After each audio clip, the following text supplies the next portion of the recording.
تجھے میں واسطہ دیتا ہوں تیرے نبی کا اور مجھ سے جو پہلے نبی گزرے ان کا بھی وسیلہ پیش کرتا ہوں۔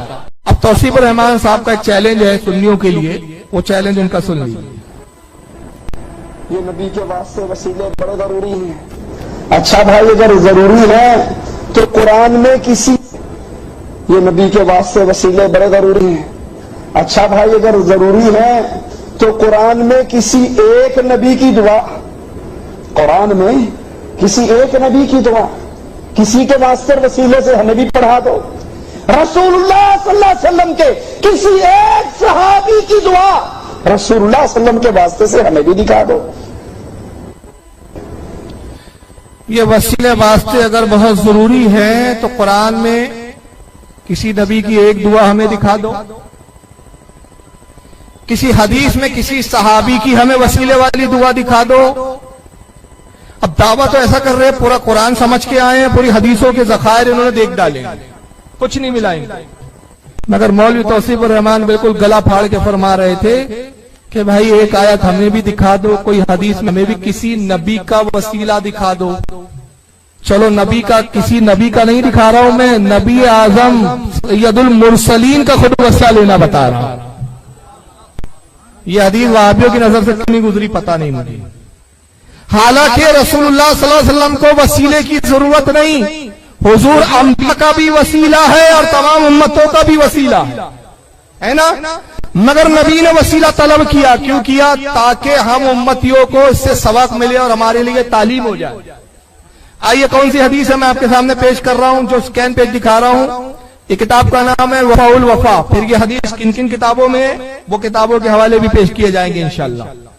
وفاء الوفا حضرت امام سمہودی رحمت اللہ علیہ کی، جن کا پورا نام امام نور الدین علی بن احمد سمہودی، متوفا 911 ہجری، 911 میں ان کا انتقال ہوا۔ 911 میں جن کا وصال ہوا تو اس وقت اعلی حضرت پیدا ہوئے تھے نہیں ہوئے تھے نا؟